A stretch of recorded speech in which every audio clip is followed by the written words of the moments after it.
PTV news కి స్వాగతం. Details చూస్తే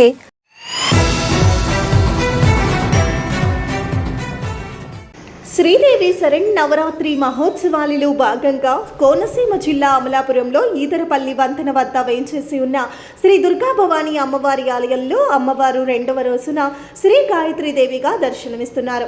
ఈ అలంకారంలో ముత్యం, పగడం, స్వర్ణం, నీలం, శ్వేత వర్ణాలతో అలరారే 5 ముఖాలతో, ప్రతి ముఖంలో 3 నేత్రాలతో, శిరస్సున చంద్రరేఖతో, దేహ హస్తాలలో ఆయుధ ఆభరణాలు ధరించి అమ్మవారు ప్రకాశిస్తారు. వరద అభయ హస్తాలతో సకల వేద స్వరూపమైన గాయత్రీ దేవిని ఆదిశంకరులు అనంత శక్తి స్వరూపంగా అర్చించారు.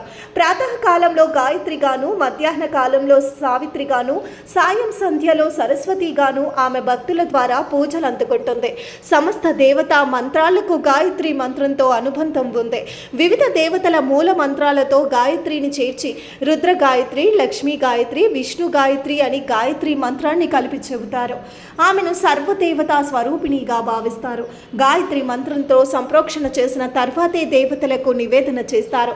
గాయత్రి మంత్రానికి అధిష్టాన దేవత సూర్య భగవానుడు కాబట్టి గాయత్రి అమ్మవారిని దర్శించుకోవడం వల్ల భక్తులకు సౌరశక్తి ప్రాప్తిస్తుందని, ఆరోగ్యం చేకూరుతుందని ప్రతీతి. గాయత్రి మంత్రాన్ని జపించి అమ్మను ధ్యానిస్తే సకల మంత్ర సిద్ధి, బ్రహ్మజ్ఞానం కలుగుతాయని, పాపాలు నశిస్తాయని, అజ్ఞానం తొలగిపోతుందని పెద్దల మాట.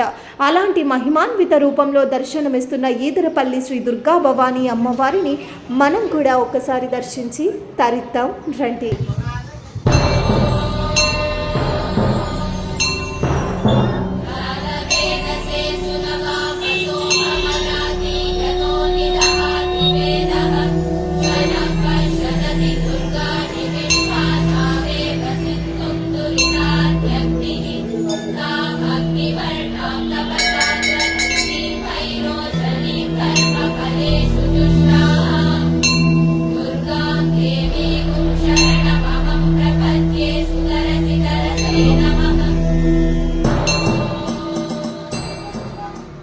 ఈదరపల్లి వంతెన వద్ద వేయించేసినటువంటి శ్రీ కనకదుర్గా భవానీ అమ్మవారికి ఈరోజు రెండో రోజు గాయత్రీదేవి అలంకరణ జరుగుతున్నది.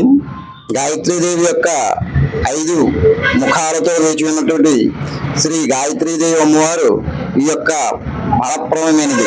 ఈ యొక్క దాంట్లో వేయించేసేటటువంటి గాయత్రి యొక్క నైవేద్యం పులిహార నైవేద్యం పెట్టి ఈ యొక్క అలంకరణ చేస్తున్నాం. ఈ అలంకరణలో శక్తిలో రెండో శక్తిగా అమ్మవారు ఉద్భవించారంటే భక్తులందరూ కూడా ఇచ్చేసి ఈ యొక్క గాయత్రీదేవిని దర్శించి తీర్థప్రసాదాలు స్వీకరించవలసిందిగా కోరుచున్నాం.